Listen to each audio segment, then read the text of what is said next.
Hi hello ನಮಸ್ಕಾರ. ನಾನು ಅಭಿಷೇಕ್ ಶೃಂಗೇರಿ.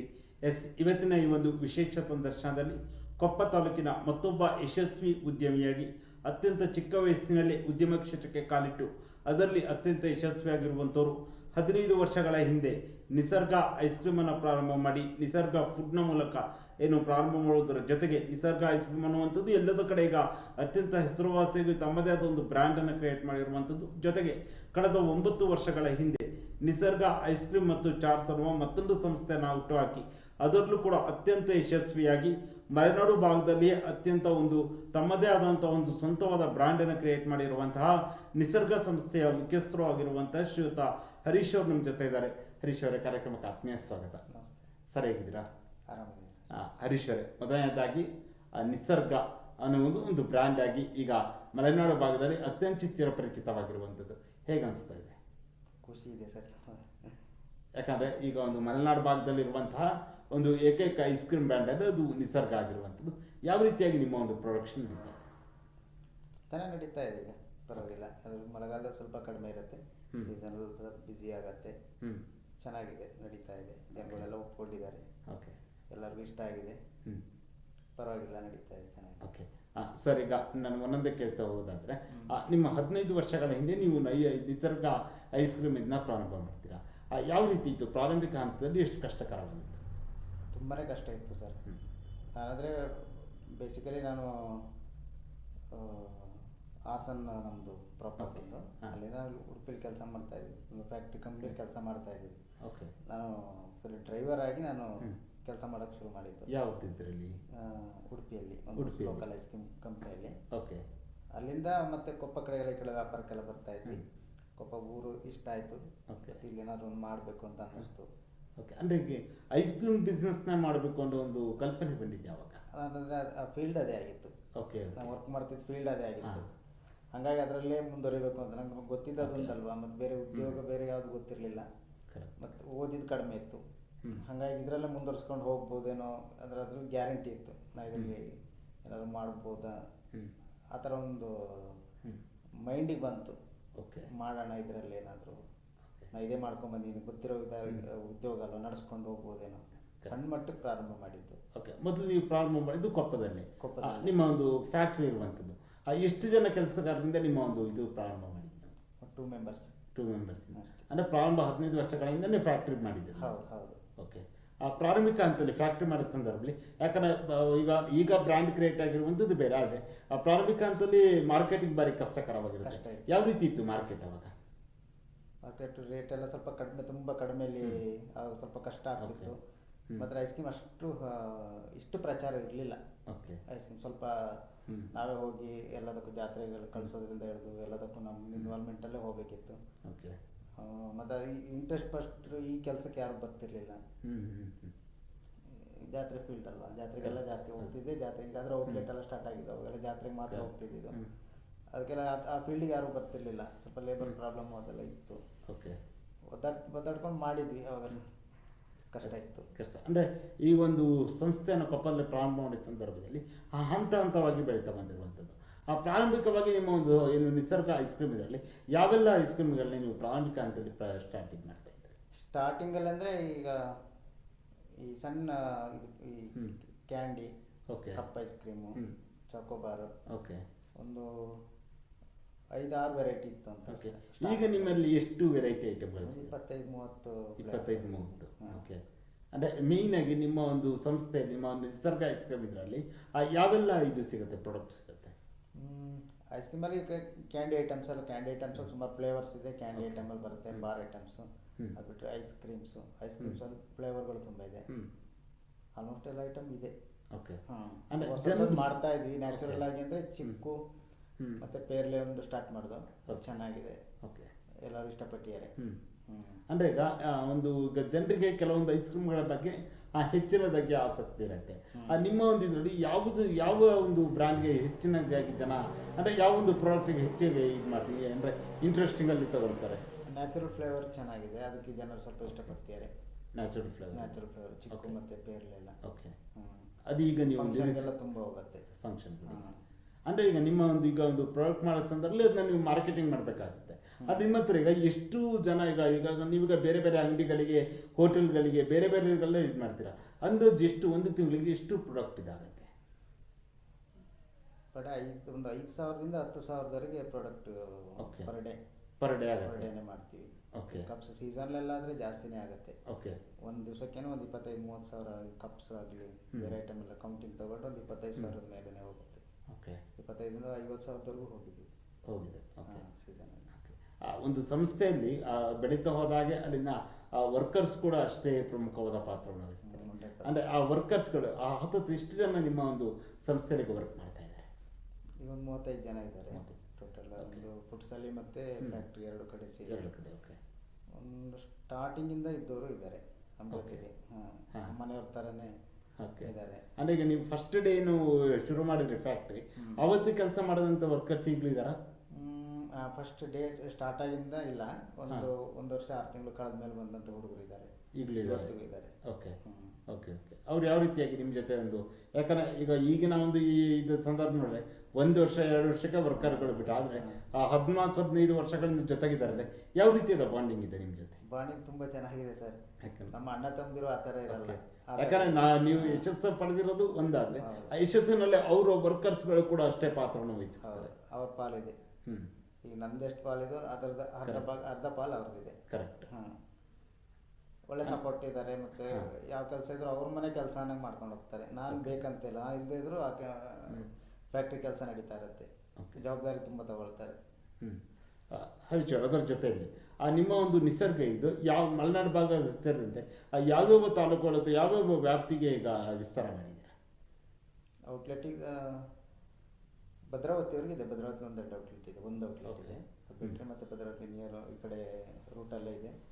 ಎನ್ನಾಪುರ, ತೀರ್ಥಹಳ್ಳಿ, ಜೈಪುರ, ಬಸರಿಕಟ್ಟೆ, ಕಳಸ, ಬಳೆನೂರು, Chikkamagaluru district ಒಳಗಡೆನೇ ಇದ್ದೀವಿ.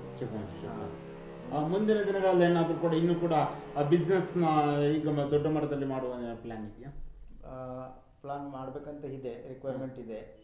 ಮಾಡೋಣ ಅಂತ ಇದ್ದೀವಿ. ಅದೇನಾಗಿದೆ, ನಮ್ಮ ಯೂನಿಟ್ ಸ್ವಲ್ಪ ಸಣ್ಣದಾಗ್ತಿದೆ ಈಗ. ಕರೆಕ್ಟ್. ಈಗ ಮಾರ್ಕೆಟಿಂಗ್ ಮಾಡಿರೋದಕ್ಕೆ ನಮ್ಮ ಯೂನಿಟ್ ಈಗ ಸರಿ ಇದೆ. ಕರೆಕ್ಟ್. ಈಗ ಅಷ್ಟಕ್ಕೆ ಸರಿ ಆಗ್ತಾ ಇದೆ.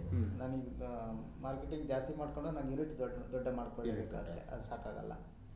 ಅದಕ್ಕೆ ಈಗ ಸ್ವಲ್ಪ ದಿವಸ ಮಟ್ಟಿಗೆ ಇದರಲ್ಲೇ ಮಾಡೋಣ ಅಂತ ಇದ್ದೀವಿ. ಮುಂದೆ ರಿಕ್ವೈರ್ಮೆಂಟ್ ಜಾಸ್ತಿ ಬಂತು ಅಂದರೆ 100% ಮಾಡೋ ಪ್ಲಾನ್ ಇದೆ. ಅಂದಾಜು ನೀವು ಕೊಪ್ಪ ತಾಲೂಕದ ನಿಮ್ಮ ಒಂದು ಸುತ್ತಮುತ್ತಲದಲ್ಲಿ ಎಷ್ಟು ಅಂಗಡಿಗಳಿಗೆ ಅಥವಾ ಎಷ್ಟು ಹೋಟೆಲ್ಗಳಿಗೆ ನೀವು ಈಗ ಇದನ್ನ ಒದಗಿಸ್ತಾ ಇದ್ದೀರಾ? ಒಂದು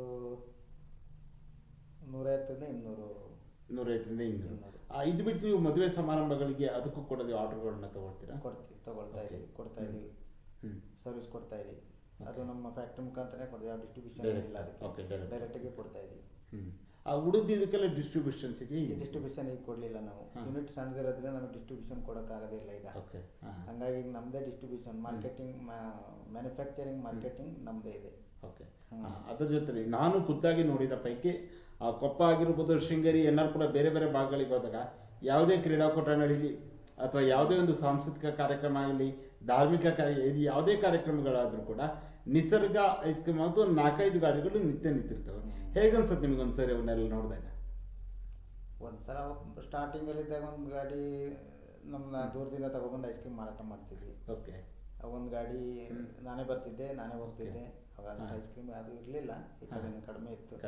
ಕೆಲವು ಬೇರೆ ಕಡೆ ಉಪ್ಪಿಂದನೇ ಬರ್ತಿದ್ದು, ಹೊರಗಡೆನೇ ಬರ್ತಿದ್ದು. ಈಗ ಅದು ಇರಲಿಲ್ಲ. ಈಗೆಲ್ಲ ಬ್ರ್ಯಾಂಡ್ಗಳು ಸುಮಾರು ಶುರುವಾಗಿದೆ. ಕಾಂಪಿಟೇಷನ್ನು ಇದೆ ಈಗ ಕಾಂಪಿಟೇಷನ್ ಎಷ್ಟೇ ಇದ್ರೂ ಅವ್ರವ್ರಿಗೆ ಕಸ್ಟಮರ್ ಇದ್ದೇ ಇರುತ್ತೆ. ಅವ್ರವ್ರ ಕಸ್ಟಮರ್ ಅವ್ರವ್ರಿಗೆ ಇರುತ್ತೆ. ಈಗ ನಮ್ದಲ್ಲಿ ನೋಡ್ಬೇಕಾದ್ರೆ ಒಂದ್ಸಲ ಖುಷಿ ಆಯ್ತು, ನಮ್ಮ ಗಾಡಿ ಇದೆಯಲ್ಲ ಇಲ್ಲಿಗೆ ಬಂದಿದೆಯಲ್ಲ. ಎಷ್ಟು ಗಾಡಿಗಳಿದಾವೆ ನಿಮ್ಮ ಹತ್ರ? ಟೋಟಲ್ ಒಂದು ನಮ್ಮದು ಕಂಪ್ನಿ ಗಾಡಿ ಅಂತೇಳಿ ಒಂದು 5-6 ಗಾಡಿ ಇದೆ. ಓಕೆ. ಮತ್ತು ನಮ್ಮ ಹತ್ರ ಐಸ್ ಕ್ರೀಮ್ ತೊಗೊಂಡು ಮಾರುವಂಥವ್ರದ್ದು ಒಂದು 10 ಗಾಡಿ ಇದೆ. ಒಟ್ಟೊಂದು 16-17 ಗಾಡಿ ಇದೆ. ಓಕೆ. ಅವರಲ್ಲಿ ಯಾವ ರೀತಿಯಾಗಿ, ಯಾಕಂದ್ರೆ ಐಸ್ ಕ್ರೀಮ್ ತಗೊಂಡು ಮಾರೋರಾಗಿರ್ಬೋದು, ನಿಮ್ಮ ಹತ್ರ ಬರುವಂಥ ಯಾವ ರೀತಿಯಾದ ಒಂದು ಬಾಂಡಿಂಗ್ ಇಟ್ಕೊಂಡಿದ್ದೀರಾ ಅವ್ರ ಜೊತೆ? ಚೆನ್ನಾಗಿದೆ, ಬಾಂಡಿಂಗೆಲ್ಲ ಚೆನ್ನಾಗಿದೆ ಸರ್. ಈಗ ಅವ್ರಿಗೇನಾದರೂ ಪ್ರಾಬ್ಲಮ್ ಅಂದ್ರೂ ನನಗೆ ಫೋನ್ ಮಾಡ್ತಾರೆ, ನಮ್ಗೇನಾದರೂ ಇದ್ದು ನಾವು ಅವ್ರಿಗೆ ಫೋನ್ ಮಾಡ್ಕೊಳ್ತೀವಿ. ಬಾಂಡಿಂಗೆಲ್ಲ ಚೆನ್ನಾಗಿದೆ, ಎಲ್ಲ ಮನೆಯವ್ರು ಇದ್ದಂಗೆ ಇದ್ದೀವಿ. ಓಕೆ. ಅವ್ರ ಕೆಲಸದವ್ರು ಅಂತೇಳಿ ಆಗಲಿ ಅಥವಾ ಅವರು ಓನರ್ ಅಂತ ನನ್ನನ್ನು ಇದ್ರಲ್ಲಿ ನೋಡಲ್ಲ, ಫ್ರೆಂಡ್ ರೀತಿಲೇ ಇರ್ತೀವಿ ಎಲ್ಲರೂ. ಓಕೆ. ಹಾಂ. ಓಕೆ. ಅದರ ಜೊತೆಯಲ್ಲಿ ಆ ಒಂದು ಸಂಸ್ಥೆಯಲ್ಲಿ ಅದು ಬೆಳೀತಾ ಹೋದಾಗಲೂ ಕೂಡ ಆ ಒಂದಲ್ಲ ಒಂದು ರೀತಿಯಲ್ಲಿ ಹೌದು ಈಗ ಈ ವರ್ಷ ಇದನ್ನ ಪ್ರಾಡಕ್ಟ್ನ ಲಾಂಚ್ ಮಾಡಿ ಮುಂದೆ ಕೂಡ ಬೇರೆದು ಮಾಡ್ಬೇಕಂದ್ರೆ ಹಾಗೆ ಆ 2025-26 ಸಂದರ್ಭದಲ್ಲಿ ಯಾವ್ದಾದ್ರು ಹೊಸ ಪ್ರಾಡಕ್ಟ್ನ ಲಾಂಚ್ ಮಾಡೋ ಏನಾದರೂ ಸಾಧ್ಯತೆ ಇದೆಯಾ? ಈ ಸಲ ಮಾಡ್ಬೇಕಂತ ಇದ್ದೀವಿ ಸರ್. ಓಕೆ, ಯಾವುದಿದು? ಕುಲ್ಫಿಯಲ್ಲಿ ಒಂದು ಸ್ಪೆಷಲ್ ಮಾಡಬೇಕು ಅಂತ ಮಾಡಿದ್ವಿ. ಓಕೆ, ಹಾಂ, ಅದು ಸ್ಪೆಷಲ್ ಆಗಿ ಈ ವರ್ಷ ಕನ್ಸರ್ಟ್ ತಗೊಂಡು ಈಗ ಈ ತಿಂಗಳಲ್ಲೇ ಮಾಡ್ತೀವಿ. ಈ ತಿಂಗಳಲ್ಲೇ ಅದು ಬರುತ್ತೆ? ಈ ತಿಂಗಳಾಗಿಲ್ಲ, ಬರೋ ತಿಂಗಳೆಲ್ಲ ಮಾಡ್ತೀವಿ. Okay okay. ಒಂದು ಅದ್ರ ಜೊತೆಯಲ್ಲಿ ಆ ಕಳೆದ 9-10 ವರ್ಷಗಳಿಂದ ನಿಸರ್ಗ ಫುಡ್ ಏನೋ ಚಾಟ್ಸ್ ಮತ್ತು ಐಸ್ ಕ್ರೀಮ್ ಅನ್ನೋದು ಕೊಪ್ಪದಲ್ಲಿ ಇರುವಂಥ ಒಂದು ಫೇಮಸ್ ಒಂದು ಚಾಟ್ ಒಂದು ಸೆಂಟರ್ ಕೂಡ ಆಗಿರುವಂಥದ್ದು. ಅದು ಯಾವ ರೀತಿಯಾಗಿ ನಡೀತಾ ಇದೆ? ಚೆನ್ನಾಗಿದೆ, ಪರವಾಗಿಲ್ಲ, ಚೆನ್ನಾಗಿ ನಡೀತಾ ಇದೆ. ಮಳೆಗಾಲ ಸ್ವಲ್ಪ ಕಡಿಮೆ ಇರುತ್ತೆ. ಕರೆಕ್ಟ್, ಹೌದು. ಸೀಸನ್ಲೆಲ್ಲ ಚೆನ್ನಾಗಿದೆ, ಬಿಸಿ ಇರುತ್ತೆ. ಓಕೆ, ಆ ಐಸ್ ಕ್ರೀಮ್ ಜೊತೆಗೆ ಚಾಟ್ಸ್ ಕೂಡ ಪ್ರಾರಂಭ ಮಾಡಬೇಕು ಅಂತ ಯಾವಾಗ ಆ ಯೋಚನೆ ಬಂದಿರುವಂಥ? ಅದು ನಮಗೆ ಲೋನ್ ಎಲ್ಲ ಸ್ವಲ್ಪ ಜಾಸ್ತಿ ಇತ್ತು. ಓಕೆ, ಫ್ಯಾಕ್ಟ್ರಿದು. Okay okay. ಫ್ಯಾಕ್ಟ್ರಿ ಲೋನ್ ಮಾಡ್ಕೊಂಡ್ಬಿಟ್ಟೆ ಏನಾಗ್ತಿತ್ತು ಸರ್, ನಮಗೆ 4 ತಿಂಗಳು ಬಿಸ್ನೆಸ್ ಇಲ್ಲ. Okay okay. 2 ತಿಂಗಳು ಫ್ಯಾಕ್ಟ್ರಿ ಕ್ಲೋಸ್ ಅಂತಾನೆ ಅನ್ಕೊಬೇಕು ಇಲ್ಲಿ.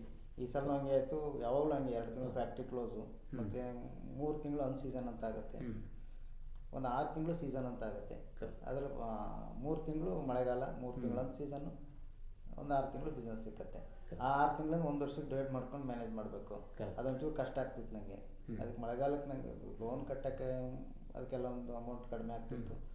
ಅದು ಆ ಉದ್ದೇಶ ಇಟ್ಕೊಂಡು ಮಳೆಗಾಲದ ಸ್ವಲ್ಪ ಬಿಸ್ನೆಸ್ ನಡೆಯುವ ಚಾಟ್ಸ್ ಅನ್ನೋದು ಕೊಪ್ಪದಲ್ಲಿ ಆ ಟೈಮಲ್ಲಿ ಕೂತ್ಕೊಂಡು ತಿನ್ನೋಕ್ಕೆ ಆ ಥರ ಅಂತ ಒಂದು ಕಂಫರ್ಟ್ ಝೋನಲ್ಲಿ ಅಥವಾ ಒಂದು ಕುಟುಂಬ ಫ್ಯಾಮಿಲಿ ಕೂತಿರುವಂಥದ್ದು ಯಾವುದೂ ಇರಲಿಲ್ಲ. ಅದೊಂದು ಮೈಂಡಲ್ಲಿತ್ತು, ಮಾಡಬೇಕು, ಮಾಡಿದ್ರೆ ನನಗೆ ಸ್ವಲ್ಪ ಲೋನ್ ಎಲ್ಲ ಕಟ್ಟಲಿಕ್ಕೆ ಅನುಕೂಲ ಆಗ್ಬೋದು. ಇನ್ನೊಂದು ಮತ್ತೆ ಅಷ್ಟು ಧೈರ್ಯ ಬಂದಿದ್ದು ಅಂದರೆ ನಮ್ಮ ಜನ ಐಸ್ ಕ್ರೀಮ್ ನಮ್ದು ಐಸ್ ಕ್ರೀಮ್ ಒಪ್ಕೊಂಡಿದ್ರು. ಐಸ್ ಕ್ರೀಮ್ ಒಪ್ಕೊಂಡಿದ್ರು, ಹಂಗಾಗಿ ನಮ್ಗೆ ಐಸ್ ಕ್ರೀಮ್ ಕೂಡ ಒಂದು ಕೂತಿನಕ್ಕೆ ಒಂದು ಒಳ್ಳೆ ಸೆಂಟರ್ ಆಗುತ್ತೆ. ಅದೊಂದು ಧೈರ್ಯ ಬಂತು, ಮಾಡ್ಬೋದು, ಜನ ಕೈ ಬಿಡಲ್ಲ. ಓಕೆ, ಆ ಉದ್ದೇಶ ಇಟ್ಕೊಂಡು ಅದರಲ್ಲೂ ಕೂಡ ನೀವು ಅತ್ಯಂತ ಯಶಸ್ಸನ್ನು ಗಳಿಸಿರುವಂಥದ್ದು. ಬಹುಶಃ ನಾನು ಮಟ್ಟಿಗೆ ಒಂದು ಕುಟುಂಬದವರಾಗಿರ್ಬೋದು, ಒಂದು ಫ್ಯಾಮಿಲಿಯವರು ಬರೋದು ಕೂಡ ನಿಸರ್ಗಕ್ಕೆ, ಜೊತೆಗೆ ಹೊಸದಾಗಿ ಮದುವೆ ಆದಂಥವ್ರು ಕೂಡ ಹೆಚ್ಚಿನದಾಗಿ ನಾನು ನೋಡಿಬೇಕು ಕೊಪ್ಪದಲ್ಲಿ ನಿಸರ್ಗ ಐಸ್ ಕ್ರೀಮೇ ಜಾಸ್ತಿ ಬರ್ತಾರೆ. ಹೇಗನ್ಸುತ್ತೆ ಆ ಒಂದು ಯಶಸ್ಸಿನ ಮೇಲೆ ಹಾಕಿದ್ರೆ? ಖುಷಿಯಾಗುತ್ತೆ.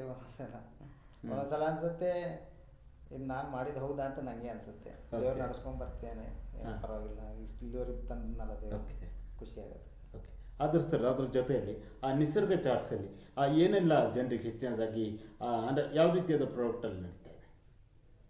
ಪ್ರಾಡಕ್ಟ್ಗಳು ಯಾವ ರೀತಿಯಾಗಿ ಮೇಯ್ನ್ ಆಗಿ ಅಲ್ಲಿ chaats, ice cream, juice, okay, ಮತ್ತು ಚೈನೀಸ್. ಮತ್ತು ಅಲ್ಲಿ ಟೀ, ಕಾಫಿ, ತಿಂಡಿ ಆ ಥರದ್ದೇನೂ ಇಲ್ಲ. ಓಕೆ, ಈ 4-5 ಐಟಮ್ನಲ್ಲಿ ಅದರಲ್ಲೇ ವೆರೈಟಿಗಳು ತುಂಬ ಇದೆ. ಮತ್ತು ಎಲ್ಲ ಐಟಮ್ ಆಲ್ಮೋಸ್ಟ್ ಎಲ್ಲರಿಗೂ ಇಷ್ಟ ಆಗುತ್ತೆ. ಕರೆಕ್ಟ್, ಹಾಂ, ಅಂಥದ್ದೇ ಐಟಮ್ ಇರೋದು, ಎಲ್ಲರಿಗೂ ಇಷ್ಟ ಆಗುತ್ತೆ. ಅದು ಕೂಡ ಕೊಪ್ಪದ ಹೃದಯ ಭಾಗ, ಮಧ್ಯ ಭಾಗದಲ್ಲಿರುವಂಥದ್ದು. ಎಷ್ಟು ಅನುಕೂಲಕರವಾಗಿದೆ ನಿಮಗೆ? ಅದು ತುಂಬ ಅನುಕೂಲನೇ ಆಗಿದೆ. ಅಂದರೆ ಈಗ ಕಾಲೇಜ್ ಸ್ಟೂಡೆಂಟಿಗೆ ಆಗಿರ್ಬೋದು, ಅವ್ರು ನಡ್ಕೊಂಬರೋದಾದ್ರೂ, ಬಸ್ಸಿಗೆ ಬರೋದಾದ್ರೂ, ಬಸ್ ಸ್ಟ್ಯಾಂಡಿಗೆ ಅದೇ ರೂಟಲ್ಲಿ ನಡ್ಕೊಂಬರೋದು, ಅದೊಂದು ಅವ್ರಿಗೆ ನಮ್ಗೆ ಇಂಟ್ರೊಡ್ಯೂಸ್ ಮಾಡೋಕ್ಕೆ ಈಸಿ. ಕರೆಕ್ಟ್. ಇಲ್ಲಾಂದ್ರೆ ನಮಗೆಲ್ಲೋ ಒಳಗಡೆ ಇದ್ದಿದ್ರೆ ಅಥವಾ ಇಂಟೀರಿಯರ್ ಆಗಿ ಒಂಚೂರು ಕಷ್ಟ ಆಗ್ತಿತ್ತು, ಮಾರ್ಕೆಟಿಂಗ್ ಮಾಡೋಕ್ಕೂ ಕಷ್ಟ ಆಗ್ತಿತ್ತು, ಪ್ಲಸ್ ಜನಗಳು ಬರೋಕ್ಕೂ ದೂರ ಆಗುತ್ತೆ ಅಂದ್ಕೊಳ್ತಿದ್ರು. ಇದಾದರೆ ಪಾರ್ಕಿಂಗ್ ಸ್ವಲ್ಪ ಸಮಸ್ಯೆ ಇರ್ಬೋದು, ಆದರೂ ದೂರದಲ್ಲಿಟ್ಟು ಅದು ದೂರ ಏನಾಗಲ್ಲ ನಡ್ಕೊಂಬರ್ಲಿಕ್ಕೆ. ಈಗ ಇಡೀ ಪೇಟೆ ಒಂದು ನಡ್ಕೊಂಡೆಲ್ಲ ಶಾಪಿಂಗ್ ಮಾಡ್ಕೊಂಡು ಬರಬೇಕಾದ್ರೆ ಒಂದು ಕಡೆಯಿಂದ ಹೋಗ್ಬೇಕಾದ್ರೆ ಒಂದು ನಿಯರ್ ಪ್ಲೇಸ್ ಅಂತ ಆಗುತ್ತೆ, ದೂರ ಬಾರಿ ಆಗಲ್ಲ. ಕರೆಕ್ಟ್, ಅದೊಂದು ಒಳ್ಳೆಯದು ಪೇಟೆ ಒಳಗಿರೋದ್ರಿಂದ. ಓಕೆ, ನಿಮಗೆ ಈ ಒಂದು ನಿಸರ್ಗ ಚಾಟ್ಸ್ ಮತ್ತು ಐಸ್ ಕ್ರೀಮಲ್ಲಿ ಸಂಪೂರ್ಣ ಯಶಸ್ಸು ಸಾಧಿಸಿದೆ ಅಂತ ಅನ್ಸುತ್ತಾ ನಿಮಗೆ? ಅನ್ಸುತ್ತೆ. ಓಕೆ, ಆದರೆ ಇನ್ನೂ ಸ್ವಲ್ಪ ಏನಾದ್ರು ಮಾಡಬೇಕು ಅಂತ ಉಂಟು. ಸ್ವಲ್ಪ ದೊಡ್ಡ ಏನು ಮಾಡ್ಬೇಕಿದ್ದೀರ ಅಂತ ನಾವು ಸುಲಭವಾಗಿ ಬಿಡೋಕ್ಕಾಗಲ್ಲ. ಈಗ ಏನು ಮಾಡ್ತೀರಾ ಅಂತ ನಾವು ಕೇಳ್ತೀವಿ. ಅಂದರೆ ಏನು ನೆಕ್ಸ್ಟ್ ಏನು ಪ್ಲಾನ್ ಇದೆ ನಿಸರ್ಗ ಚಾಟ್ಸಲ್ಲಿ? ಇಲ್ಲ, ಚಾಟ್ಸಲ್ಲಿ ಸ್ವಲ್ಪ ವೆರೈಟೀಸ್ ಜಾಸ್ತಿ ಮಾಡೋಣ ಅಂತ ಇದ್ದೀವಿ. ಇದ್ರ ಫ್ಯಾಕ್ಟ್ರಿಯಲ್ಲಿ ಅಂದರೆ ಈಗ ಸ್ವಲ್ಪ ದೊಡ್ಡ ಮಟ್ಟಕ್ಕೆ ಹೋದ್ಮೇಲೆ ಸ್ವಲ್ಪ ಸೋಷಿಯಲ್ ಸರ್ವಿಸ್ ಏನಾದರೂ, ಈಗ ಈ ಎಜುಕೇಷನ್ ಇದರಲ್ಲಿ ಸ್ವಲ್ಪ ಓದೋ ಮಕ್ಕಳಿಗೆ ಅದರ ಹೆಲ್ಪ್ ಏನಾದ್ರು ಮಾಡಬೇಕು ಅಂತ ಒಂದು ನಮ್ಮ ಸಂಸ್ಥೆಯಿಂದ ಏನಾದ್ರು ಒಂದು ಮಾಡಬೇಕು ಅಂತ ಅಂದ್ಕೊಂಡಿದ್ದೀನಿ. ಓಕೆ, ಮುಂದೆ. ಓಕೆ, ಅದರ ಜೊತೆಯಲ್ಲಿ ನಿಸರ್ಗ ಈಗ ಒಂದು ನಿಮ್ಮದು 2 ಪ್ರಾಡಕ್ಟ್ಗಳು ಕೂಡ ಏನು ನಿಸರ್ಗ ಚಾಟ್ಸ್ ಆಗಿರ್ಬೋದು, ನಿಸರ್ಗ ಐಸ್ ಕ್ರೀಮ್ದು ಫುಡ್ಸು ಎಲ್ಲವೂ ಕೂಡ ಕಸ್ಟಮರ್ಸ್ ಒಪಿನಿಯನ್, ಅವರ ಒಂದು ಆಸಕ್ತಿಗೆ ತಕ್ಕ ಹಾಗೆ ನೀವು ಒದಗಿಸ್ಕೊಡುವಂಥದ್ದು. ಕಸ್ಟಮರ್ಸ್ ಒಪಿನಿಯನ್ ಯಾವ ರೀತಿ ಬರ್ತದೆ ನಿಮ್ಮ ಒಂದು ಪ್ರಾಡಕ್ಟ್ ಮೇಲೆ? ಒಪಿನಿಯನ್ ಸ್ಟಾರ್ಟಿಂಗಿಂದನೂ ಚೆನ್ನಾಗಿದೆ ಅಂತ ನನಗೆ ಬಂದಿದೆ, ಈಗಲೂ ಬರ್ತಾ ಇದೆ. ಅದರಲ್ಲಿ ಕೆಲವು ಮಿಸ್ಟೇಕ್ ಇದ್ದದ್ದು ಕಸ್ಟಮರ್ ಹೇಳಿದ್ದಾರೆ, ಅದನ್ನು ಸರಿ ಮಾಡ್ಕೊಳ್ತಾನು ಬರ್ತಾ ಇದೀವಿ. ಇವತ್ತಿಗೂ ಸರಿ ಮಾಡ್ಕೊಳ್ತಾ ಇದ್ದೀವಿ ನಾವು. ಕಸ್ಟಮರ್ಗೆ ಇವತ್ತಿಗೂ ಯಾರಿಗಾದರೂ ಏನಾದರೂ ಅವ್ರದ್ದು ಯಾವ್ದಾದ್ರು ಒಂದು ಮಿಸ್ಟೇಕ್ ಆಗಿದೆ ಇಮಿಡಿಯೇಟಾಗಿ ಒಂಚೂರು ಹೇಳ್ತಾರೆ. ಯಾಕಂದರೆ ನಮ್ಮಲ್ಲಿ ಬರೋ ಕಸ್ಟಮರ್ ಏನಾಗಿದೆ, ನಮ್ಮನೆ ಇರ್ತಾರೆ ರೆಗ್ಯುಲರ್ ಬರೋಂಥವ್ರು, ಬಂದು ಏನಾದ್ರು ಮಿಸ್ಟೇಕ್ ಇದ್ರೂ ಬಂದು ಹೇಳೋಗ್ತಾರೆ. ಮತ್ತು ಜೋರು ಮಾಡೋದಾಗಲಿ ಗಲಾಟೆಲಾಗಲಿ ಆ ಥರ ಇಲ್ಲ, ಅಥವಾ ಬೇರೆ ಕಸ್ಟಮರ್ಗೆ ಇರಿಟೇಷನ್ ಆಗೋ ಥರ ಮಾತಾಡೋದಾಗಲಿ ಆ ಥರ ಮಾಡಿಲ್ಲ. ಏನಾದ್ರು ಮಿಸ್ಟೇಕ್ ಇತ್ತಾ, ಈ ಥರದ ಮಿಸ್ಟೇಕ್ ಇದೆ, ಉಪ್ಪು ಖಾರ ಆ ಥರ ಏನಾದ್ರು ಇದ್ರೂ ಬಂದು ಕರೆಕ್ಟಾಗಿ ಹೇಳ್ತಾರೆ, ಅದು ನಮಗೆ ಅರ್ಥ ಆಗುತ್ತೆ. ಅರ್ಥ ಆಗ್ಬಿಟ್ಟರೆ ಅದನ್ನು ಸರಿ ಮಾಡ್ಕೊಂಡಿದ್ದೀವಿ. ಹರೀಶ್ ಅದರ ಜೊತೆಯಲ್ಲಿ ಈಗ ನಿಮ್ಮ ಒಂದು ಸಂಸ್ಥೆ ಅಂದರೆ ಈಗ ಕೆಲವರಿಗೆ ಆನ್ಲೈನ್ಗೆ ಮೊರೆ ಹೋಗಿರುವಂಥದ್ದು ನೋಡ್ತೇವೆ. ಅಂದರೆ ಆನ್ಲೈನ್ ಡೆಲಿವರಿಗಳಾಗಿರ್ಬೋದು, ಆನ್ಲೈನ್ ಪಾತ್ ಈ ರೀತಿಯಾಗಿ ಆ ರೀತಿ ಸೌಲಭ್ಯಗಳಿದೆಯಾ ನಿಮ್ಮ ಇದರಲ್ಲಿ? ಇದೆ ಸರ್. ಡೆಲಿವರಿ ಬಾಯ್ಸ್ ಇದ್ದಾರಲ್ಲ ಹುಡುಗರು, ಅದರಲ್ಲಿ ಒಂದು 2-3 ಜನ ಮಾಡ್ತೀಯಾರ ಈಗ. ಅವ್ರಿಗೂ ಅವ್ರ ಮುಖಾಂತರನೂ ಆರ್ಡರ್ ಬರುತ್ತೆ, ನಮ್ಗೆ ಆರ್ಡರ್ ಬಂದ್ರೂ ಅವ್ರ ಮುಖಾಂತರನೇ ಕಳಿಸ್ಕೊಡ್ತಾ ಇದ್ದೀವಿ. ಡೋರ್ ಡೆಲಿವರಿನೂ ಇದೆ ಈಗ. ಓಕೆ, ಅಂದರೆ ಹೋಮ್ ಡೆಲಿವರಿ ಮನೆಗೂ ಕೂಡ ಇದು ಮಾಡ್ತಾ ಇದ್ದೀರಾ? ಕಳಿಸ್ತಾ ಇದ್ದೀವಿ. ಓಕೆ ಓಕೆ ಸರ್, ಅದರ ಜೊತೆಯಲ್ಲಿ ನೀವು ಹೇಳಿದ್ರೆ 15 ವರ್ಷಗಳ ಹಿಂದೆ ಇದ್ದ ಜೀವನಕ್ಕೂ ಈಗ ಒಬ್ಬ ಯಶಸ್ವಿ ಉದ್ಯಮಿ ಆಗಿರೋ ಜೀವನಕ್ಕೂ ಏನು ವ್ಯತ್ಯಾಸ ಕಂಡು ಬರ್ತಾ ಇದೆ? ಶೆಡ್ಯೂಲ್ ಬಿಸಿ ಸರ್, ಸ್ವಲ್ಪ ಬಿಸಿ, ಟೆನ್ಷನ್ ಜಾಸ್ತಿ ಇದೆ. ಅವಾಗ ಸ್ವಲ್ಪ ಮೈಂಡ್ ಫ್ರೀ ಇತ್ತು, ಸ್ವಲ್ಪ ಮೈಂಡ್ ಫ್ರೀ ಇಲ್ಲ. ಸ್ವಲ್ಪ ಬಿಸಿ ಜಾಸ್ತಿ ಇದೆ, ಒತ್ತಡ ಜಾಸ್ತಿ ಇರುತ್ತೆ. ಅಂದರೆ ಜೀವನ ಶೈಲಿಗೆ ಯಾವ ರೀತಿಯಾಗಿದೆ? ಅಂದರೆ ಅಂದು ಇದ್ದಂಥ ಒಂದು ಜೀವನ ಶೈಲಿಗೆ ಇವತ್ತಿನ ಒಂದು ಜೀವನ ಶೈಲಿ ಅದು ಸ್ವಲ್ಪ ಬದಲಾವಣೆ ಇದೆ. ಆದರೆ ಆ ಜೀವನ ಶೈಲಿಯಿಂದ ಈಗಲೂ ನಾನು ಅದನ್ನು ಆ ಸ್ಟೈಲಲ್ಲೂ ಇರ್ತೀನಿ. ಓಕೆ, ಈಗಲೂ ಯಾವ ಸ್ಟೈಲಲ್ಲಿ ಬೇಕಾದರೂ ಜೀವನ ಶೈಲಿ ಚೇಂಜ್ ಮಾಡ್ಕೊಳ್ಳೋಕೆ ಏನು ಸರ್, ಯಾವ ಥರ ಬೇಕಾದ್ರೂ ಮಾಡ್ಕೊಬೋದು. ಆದರೆ ಅವಾಗ ಯಾವ ಥರ ಇದ್ನೋ ಈಗಲೂ ಅದೇ ಥರ ಇದ್ದೀನಿ ಅಂತ ನಾನು ಅಂದ್ಕೊಂಡಿದ್ದೀನಿ. ತುಂಬ ಬದಲಾವಣೆ ಆಗಬಾರ್ದು ಅಂತ ನಾನು ಅಂದ್ಕೊಳ್ತೀನಿ. ಓಕೆ, ಅದರ ಜೊತೆಯಲ್ಲಿ ಆ ಒಂದು ಯಶಸ್ಸನ್ನು ಸಾಧಿಸ್ತೀವಿ ಉದ್ಯಮದಲ್ಲಿ ಅಂತ ಬಂದಾಗ ಅಲ್ಲಿ ನಮ್ಮ ಕುಟುಂಬ ಕೂಡ ಅದೇ ರೀತಿ ಪ್ರಮುಖವಾದ ಪಾತ್ರವನ್ನು ವಹಿಸುತ್ತೆ. ಹಾಗೆ ನಿಮ್ಮ ಒಂದು ಕುಟುಂಬ ನಿಮ್ಮ ಒಂದು ಯಶಸ್ಸಿನಲ್ಲಿ ಯಾವ ರೀತಿಯಾಗಿ ಒಂದು ಸಪೋರ್ಟ್ ಮಾಡ್ತಾರೆ? ಫ್ಯಾಮಿಲಿ ಸಪೋರ್ಟ್ ತುಂಬ ಚೆನ್ನಾಗಿದೆ ಸರ್. ನಮ್ಮ ಅಪ್ಪ ಅಮ್ಮ ಆದರೂ ಅಷ್ಟೇ, ಅಪ್ಪ ಅಮ್ಮ ನೀನು ಏನು ಬೇಕಾದ್ರೂ ಮಾಡು ಅಂತ ನಂಗೆ ಫ್ರೀನೇ ಬಿಟ್ಟಿದ್ದಾರೆ. ಮನೇಲಿ ಮಿಸ್ಸಸ್ ಆಗಿರ್ಬೋದು, ಮಕ್ಕಳಾಗಿರ್ಬೋದು, ಬಿಸ್ನೆಸ್ಸಿಗೆ ನಮ್ಗೆ ಏನು ಸಪೋರ್ಟ್ ಬೇಕು ಅವರು ಸಪೋರ್ಟ್ ಮಾಡ್ತಾರೆ. ನಮ್ಮ ಮನೇಲಿ ಅದು ಬೇಡ ಇದು ಬೇಡ ಆ ಥರ ಕಿರಿಕಿರಿ ಆಗೋದಿಲ್ಲ. ಮನೆಗೆ ಏನು ಬೇಕು ಅದನ್ನು ಅವ್ರ ಕೆಲಸ ಮಾಡ್ಕೊಂಡ್ಬಿಡ್ತಾರೆ. ನಮಗೆ ಅದು ಮನೆ ಕಡೆದು ಯಾವುದು ಒತ್ತಡ ಕೊಡ್ತಿಲ್ಲ. ಅವ್ರ ಕೆಲಸ ಅವ್ರು ಮಾಡ್ಕೊಂಡ್ಬಿಡ್ತಾರೆ, ನಮ್ಮ ಬಿಸ್ನೆಸ್ ಕಡೆಗೆ ಫ್ರೀಯಾಗಿ ಬಿಟ್ಟಿದ್ದಾರೆ. ಮತ್ತು ಮನೆಗೆ ಹೋದ್ರೂ ಒಂದು ಆ ಥರ ಮನೆಯದು ಪ್ರಾಬ್ಲಮ್ಮು ಆ ಥರದ್ದು ಯಾವುದು ಇಲ್ಲ. ಅದೆಲ್ಲ ಇರೋಕ್ಕೆ ಹೋಗಿ ನಮಗೆ ಬಿಸ್ನೆಸ್ಸಲ್ಲಿ ಒಂಚೂರು ಮುಂದೆ ಹೋಗ್ಬೋದು. ಅದರ ಜೊತೆಯಲ್ಲಿ ಒಂದು ಹಂತವಾಗಿ ಬೆಳೀತಾ ಹೋದಾಗಲೂ ಕೂಡ ಬೇರೆ ಬೇರೆ ಉದ್ಯಮ ಕಡೆಗೆ ಹೋಗೋಣ ಅಥವಾ ಬೇರೆ ಕಡೆ ಇನ್ವೆಸ್ಟ್ ಮಾಡೋಣ ಅನ್ನೋ ಒಂದು ಮನಸ್ಥಿತಿ ಕೂಡ ಬರ್ತದೆ. ಹಾಗೆ ಆ ಐಸ್ ಕ್ರೀಮು ಚಾಟ್ಸ್ ಇದು ಬಿಟ್ಟು ಮುಂದಿನದಿಲ್ಲ ಬೇರೆ ಉದ್ಯಮಕ್ಕೆ ಏನಾದರೂ ಕಾಲಿಡೋ ಸಾಧ್ಯತೆ ಇದೆಯಾ? ಇಲ್ಲ ಸರ್, ಅಂದರೆ ನನಗೆ ಗೊತ್ತಿದ್ದೊಂದು, ಗೊತ್ತಿಲ್ಲದೆ ಇರೋದು ಕೈ ಹಾಕಿ ನಾವು ಕಳ್ಕೊಳ್ಳೋಕ್ಕಿಂತ ಗೊತ್ತಿರೋದನ್ನ ಸ್ವಲ್ಪ ಆದರೆ ದೊಡ್ಡ ಮಟ್ಟಕ್ಕೆ ತೊಗೊಂಡೋಗ್ಬೇಕು. ಇಲ್ಲಾಂದರೆ ಇಷ್ಟರಲ್ಲೇ ಸಾಕು. ಓಕೆ, ಅದೇ ಇರೋದು ಉದ್ದೇಶ. ನಂಗೆ ಬೇಸಿಕಲಿ ಜಮೀನು ಕೆಲಸ ಸ್ವಲ್ಪ ಗೊತ್ತಿದೆ, ಈ ತೋಟ ಸ್ವಲ್ಪ ಮಾಡ್ಕೊಂಡಿದ್ದೀವಿ. ಇದು ಅದು ಎರಡು ಮ್ಯಾನೇಜ್ ಮಾಡ್ಕೊಂಡಿರ್ಬೋದು, ಅದಷ್ಟರಲ್ಲೇ ಸಾಕು ಅಂತ ಅಂದ್ಕೊಂಡಿದ್ದೀನಿ. ಓಕೆ ಹರೀಶ್, ಅದರ ಜೊತೆಯಲ್ಲಿ ನಿಸರ್ಗ ಅನ್ನುವಂಥದ್ದು ಒಂದು ಬ್ರ್ಯಾಂಡ್ ಕ್ರಿಯೇಟ್ ಆಗಿರುವಂಥದ್ದು ಈಗ ಮಲೆನಾಡು ಭಾಗದಲ್ಲಿ ಎಲ್ಲ ಕಡೆಯೂ ಕೂಡ ಇರುವಂಥದ್ದು. ಒಂದು ಕಡೆ ನೀವು ಹೋದಾಗ ನಿಮಗೆ ಗೊತ್ತು, ನೀವು ಅದು ಓನರ್ ಅಂತಲೇ ಯಾರಿಗೂ ಗೊತ್ತಿರಲ್ಲ, ಅದು ಏನೊಂದು ಐಸ್ ಕ್ರೀಮ್ ಏನೋ ತಿಂತಿರ್ತಾರೆ ಅಥವಾ ಒಂದು ಬ್ರ್ಯಾಂಡ್ನ ಕುರಿತಾಗ ಮಾತಾಡ್ತಿರ್ತಾರೆ. ಓನರ್ ಅಂತ ಗೊತ್ತಿರೋ ಸಂದರ್ಭದಲ್ಲಿ ಆ ರೀತಿಯಾದ ಒಂದು ಒಪಿನಿಯನ್, ಅಂದರೆ ಒಂದು ಗುಡ್ ಒಪಿನಿಯನ್ ಬಂದಿರುವಂಥದ್ದು, ಆ ರೀತಿಯಾದ ಘಟನೆಗಳು ನಡೆದಿದ್ದಾವೆಲ್ಲ? ತುಂಬ ನಡೆದಿದೆ ಸರ್. ಯಾವ್ದಾದ್ರು ಒಂದು ಮೆಲ್ಕ್ ಹಾಕ್ಬೋದಾ?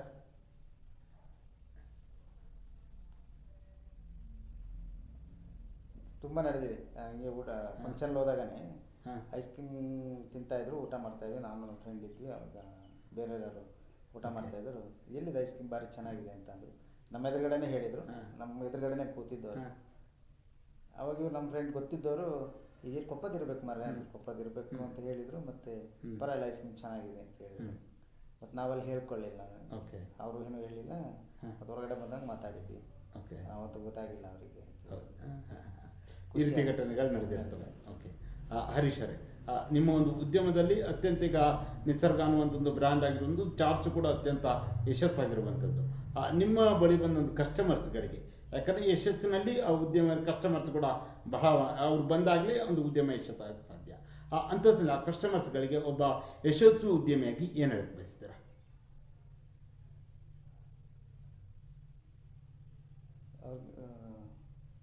ಅವರಿಂದನೇ ನಾವು ಬೆಳೆಯೋಕ್ಕಾಗಿರೋಂಥದ್ದು. ಅವ್ರಿಗೆ ಏನು ಹೇಳಿದ್ರು ಸಾಲದು. ಹ್ಮ್. ಕೊಪ್ಪ ಜನತೆ ಅಂತೂ ನಂಗೆ ತುಂಬ ಸಪೋರ್ಟ್ ಮಾಡಿದ್ದಾರೆ. ಓಕೆ. ಹಾಂ, ಮೂಲ ಕೊಪ್ಪ ಸ್ಟಾರ್ಟ್ ಮಾಡಿದ್ದು. ಕರೆಕ್ಟ್. ಕೊಪ್ಪ ಜನತೆ ತುಂಬ ಸಪೋರ್ಟ್ ಮಾಡಿದ್ದಾರೆ. ಮತ್ತು ಎಲ್ಲೋದ್ರೂ ಒಂದು ಗೌರವ ಕೊಡ್ತಾರೆ. ಅದರಲ್ಲೂ ಬಹುಶಃ ಕಾಲೇಜ್ ಮಕ್ಕಳಿಗೆ ಒಂದು ವಿಶೇಷವಾಗಿ ಕೊಪ್ಪ ಯಾಕಂದ್ರೆ ಯಾವುದೇ ಮಕ್ಕಳು ಸ್ಪೋರ್ಟ್ಸ್ ಟೈಮಲ್ಲಿ ನಿಸರ್ಗ ಐಸ್ ಕ್ರೀಮ್ ಅವ್ರ ಕೈಯಲ್ಲಿ ಇದ್ದೇ ಇರುತ್ತೆ. ಈ ಜನಗಳು ಅವರೇ ಬೆಳೆಸಿರೋದು ನಮ್ಮ. ಕರೆಕ್ಟ್. ಅವರಿಗೆ ಯಾವಾಗಲೂ ಋಣಿಯಾಗಿರ್ತೀನಿ ನಾನು ಕೊಪ್ಪ ಜನತೆಗೆ. ಓಕೆ. ಹರೀಶ್ ಅವರೇ, ಮುಂದಿನ ದಿನಗಳಲ್ಲಿ ನಿಮ್ಮ ನಿಸರ್ಗ ಐಸ್ ಕ್ರೀಮ್ ಆಗಿರ್ಬೋದು, ನಿಸರ್ಗ ಚಾಟ್ಸ್ ಆಗಿರ್ಬೋದು, ನಿಮ್ಮ ಬೇರೆ ಬೇರೆ ಇದಾಗಿರ್ಬೋದು, ಇವೆಲ್ಲ ವಿಚಾರಗಳನ್ನ ಯಾವ ರೀತಿಯಾಗಿ ಮುಂದಿನ ದಿನಗಳಲ್ಲಿ ತಗೊಂಡೋಗ್ಬೇಕು ಅಂದ್ಕೊಂಡಿದ್ದೀರಾ? ಒಂದು ಬ್ರ್ಯಾಂಡ್ ಕ್ರಿಯೇಟ್ ಮಾಡಿಕೊಂಡು ಒಂದು ಜನ ಹುಡ್ಕೊಂಬರ್ಬೇಕು. ಐಸ್ ಕ್ರೀಮ್ ಅಂದರೆ ನಿಸರ್ಗ ಅನ್ನೋ ಒಂದು ಜನಗಳಿಗೆ ಅದಲ್ಲ, ಈಗ ಆಲ್ರೆಡಿ ಇದಾಗಿದೆಯಲ್ಲ, ಸ್ವಲ್ಪ ಈಗ ಕೊಪ್ಪ ಆಗಿದೆ. ಕೊಪ್ಪ ಬಿಟ್ಟು ಹೊರಗಡೆ ಹೊರಭಾಗದಲ್ಲೂ ಸ್ವಲ್ಪ ಆ ಥರ ಬರಬೇಕು ಅನ್ನೋ ಒಂದು ಕಾನ್ಸೆಪ್ಟ್ ಇಟ್ಕೊಂಡಿದ್ದೀನಿ ಸರ್. ಓಕೆ. ಹಾಂ, ಮಾಡಬೇಕು. ಯಾಕಂದರೆ ಈಗೆಲ್ಲ ತುಂಬ ಕಾಂಪಿಟೇಷನ್ ಎಲ್ಲ ಇದೆ. ಕರೆಕ್ಟ್. ಈ ಕಾಂಪಿಟೇಷನಲ್ಲಿ ಏನಾಗಿದೆ ಸರ್, ಈಗ ನಾವು ನಮ್ಮದು ಯಾವ ಥರ ಅಂದರೆ ಮಾರ್ಕೆಟಿಂಗ್, ನಾವು ಅಡ್ವರ್ಟೈಸ್ಮೆಂಟ್ ಆಗಲಿ ಅದಕ್ಕೆಲ್ಲ ಯಾವುದಕ್ಕೂ ಜಾಸ್ತಿ ದುಡ್ಡು ಹಾಕಲ್ಲ. ನಾವು ಜನಗಳಿಗೆ ಬಾಯಿಂದ ಬಾಯಿಗೆ ಹೋದರೆ ಸಾಕು, ಚೆನ್ನಾಗಿದೆ. ಆ ಲೆಕ್ಕದಲ್ಲೇ ಯಾವತ್ತಿಂದನೂ ಆ ಮಾರ್ಕೆಟಿಂಗ್ ಆ ಕಾನ್ಸೆಪ್ಟಲ್ಲೇ ಹೋಗ್ತಾ ಇರೋದು. ಓಕೆ. ಅದು ನಮಗೆ ಸ್ವಲ್ಪ ಟೈಮ್ ತಗೊಳ್ತಾ ಇದೆ ದೂರ ತಲುಪಕ್ಕೆ. ಕರೆಕ್ಟ್. ಈಗ ಊರು ಸಣ್ಣ ಇದ್ದಾಗ ಹತ್ರದಲ್ಲಿ ಬೇಗ ಆಗುತ್ತೆ ಪ್ರಚಾರ. ಅದೀಗ ದೂರ ಹೋಗ್ಬೇಕು ಅಂದರೆ, ಈಗ ಕೊಪ್ಪದಿಂದ ಎನ್ನಾರ್ಪುರಕ್ಕೆ ಹೋಗ್ಬೇಕು ಅಂದ್ರೆ ಟೈಮ್ ತುಂಬ ತಗೊಳುತ್ತೆ. ಎನ್ನಾರ್ಪುರ ದಾಟಬೇಕಂದ್ರೆ ಇನ್ನೂ ತುಂಬ ಟೈಮ್. ಹೌದು. ಬಟ್ ಆ ಟೈಮ್ ತಗೊಂಡ್ರು ಕೂಡ ಅದು ಪರ್ಮನೆಂಟ್ ಆಗಿ ಉಳಿಯುತ್ತೆ ಆ ಬ್ರ್ಯಾಂಡ್. ಆ ದಾರಿಲೇ ಹೋಗ್ತಾ ಇರೋದು. ಆ ದಾರಿಲೇ ಹೋಗೋಣ ಅಂತ. ಸ್ವಲ್ಪ ನಿಧಾನ ಆಗ್ಬೋದು, ನಿಧಾನ ಆದ್ರೂ ಪರವಾಗಿಲ್ಲ. ಅದು ಜನಗಳಿಗೆ ತಲೆಯಲ್ಲಿ ಹುಡ್ಕೊಬೇಕು. ಓಕೆ. ಆ ರೀತಿಲೇ ಹೋಗೋಣ ಅಂತ ಇದ್ದೀನಿ. ಓಕೆ. ಹರೀಶ್ ಅವರೇ, ಕೊನೆಯದಾಗಿ ಆ ನಿಸರ್ಗ ಐಸ್ ಕ್ರೀಮ್ನ ಮುಖ್ಯಸ್ಥರಾಗಿ, ಚಾಟ್ ಸೆಂಟರ್ನ ಮುಖ್ಯಸ್ಥರಾಗಿ, ಕೊನೆಯದಾಗಿ ಒಬ್ಬ ಯಶಸ್ವಿ ಉದ್ಯಮಿಯಾಗಿ, ಅದರಲ್ಲೂ ಯಶಸ್ವಿ ಐಸ್ ಕ್ರೀಮ್ ಉದ್ಯಮಿಯಾಗಿ ಏನು ಹೇಳಕ್ಕೆ ಬಯಸ್ತೀರಾ? ಕಸ್ಟಮರಿಗೆ ಆಗಲಿ, ನಮ್ಮ ಸ್ಟಾಫ್ಗಳಿಗಲಿ ಇಲ್ಲಿವರೆಗೂ ಒಳ್ಳೆ ಸಪೋರ್ಟ್ ಮಾಡ್ಕೊಂಡು ಬಂದಿದ್ದಾರೆ. ಇನ್ನು ಮುಂದೆ ಇದೇ ಥರ ಸಪೋರ್ಟ್ ಮಾಡಿ ನಾವು ನಿಮಗೆ ಇದೇ ಥರ ಇನ್ನೂ ರುಚಿಯಾಗಿರೋ ಫುಡ್ಡನ್ನು ಕೊಡೋಕ್ಕೆ ನಮ್ಮ ಕಡೆಯಿಂದ ಪ್ರಯತ್ನ ಮಾಡ್ತೀನಿ ಇನ್ನು. ಓಕೆ. ಅಷ್ಟೇ. ಹರೀಶ್ ಅವರೇ, ಇದುವರೆಗೆ ಒಂದು ಸಂದರ್ಶನದ ಭಾಗವಹಿಸಿ ನಿಮ್ಮ ಒಂದು ನಿಸರ್ಗ ಒಂದು ಬ್ರ್ಯಾಂಡ್ ಆದ ವಿಚಾರ, ಪ್ರಾರಂಭಿಕ ಹಂತದಲ್ಲಿ ಯಾವ ರೀತಿಯಾಗಿ ಕಷ್ಟವನ್ನು ಪಟ್ಟಿದ್ರಿ, ನಂತರ ಯಾವ ರೀತಿಯಾದ ಮಾರ್ಕೆಟಿಂಗ್ನ ಮಾಡಿದ್ರಿ, ಪ್ರಸ್ತುತ ನಿಮ್ಮ ಒಂದು ನಿಸರ್ಗ ಐಸ್ ಕ್ರೀಮ್ ಯಾವ ರೀತಿಯಾಗಿ ನಡೀತಾ ಇದೆ, ಹಾಗೆ ಯಾವ್ಯಾವ ಭಾಗದಲ್ಲಿ ನಡೀತಾ ಇದೆ, ನಿಮ್ಮಲ್ಲಿ ಸಿಗುವಂತಹ ಐಸ್ ಕ್ರೀಮ್ನಲ್ಲಿರುವಂಥ ಬೇರೆ ಬೇರೆ ಪದಾರ್ಥಗಳಾಗಿರ್ಬೋದು, ಜೊತೆಯಲ್ಲಿಯೇ ನಿಮ್ಮ ಒಂದು ಏನು ನಿಸರ್ಗ ಚಾಟ್ ಸೆಂಟರ್ ಕುರಿತಾಗಿ, ಅಲ್ಲಿ ಸಿಗುವಂಥ ಐಸ್ ಕ್ರೀಮ್ಗಳು, ಅಲ್ಲಿ ಸಿಗುವಂಥ ಚಾಟ್ಗಳ ಕುರಿತಾಗಿರ್ಬೋದು, ಎಲ್ಲ ವಿಚಾರಗಳ ಕುರಿತಾಗಿ, ಹಾಗೆ ನಿಮ್ಮ ಕೆಲಸಗಾರರ ಕುರಿತಾಗಿರ್ಬೋದು, ನಿಮ್ಮ ಒಂದು ಯಶಸ್ಸಿನ ಕುರಿತಾಗಿ ಸುದೀರ್ಘವಾದ ಚರ್ಚೆಯಲ್ಲಿ ಭಾಗವಹಿಸಿದ್ದಕ್ಕಾಗಿ ನಮ್ಮ ಸೇರಿ ಸಮಾಚಾರ ತಂಡದ ವತಿಯಿಂದ ನಿಮಗೆ ಹೃತ್ಪೂರ್ವಕ ಧನ್ಯವಾದಗಳು. ನೋಡಿದ್ರಲ್ಲ ವೀಕ್ಷಕರೇ, ಇದು ಮಲೆನಾಡಿನ ಭಾಗದಲ್ಲಿ ಅತ್ಯಂತ ಐಸ್ ಕ್ರೀಮ್ನಲ್ಲಿ ಒಂದು ಬ್ರ್ಯಾಂಡ್ ಕ್ರಿಯೇಟ್ ಆಗಿರುವಂತಹ ನಿಸರ್ಗ ಸಂಸ್ಥೆಯ ಮುಖ್ಯಸ್ಥರು ಆಗಿರುವಂತಹ ಶ್ರೀಯುತ ಹರೀಶ್ ಅವರ ಜೊತೆಗಿನ ವಿಶೇಷ ಸಂದರ್ಶನ. ಮುಂದಿನ ವಾರ ಇನ್ನೊಬ್ಬ ವಿಶೇಷ ಅತಿಥಿಯ ಜೊತೆ ನಿಮ್ಮ ಮುಂದೆ ಬರುತ್ತೇನೆ. ನಮಸ್ಕಾರ.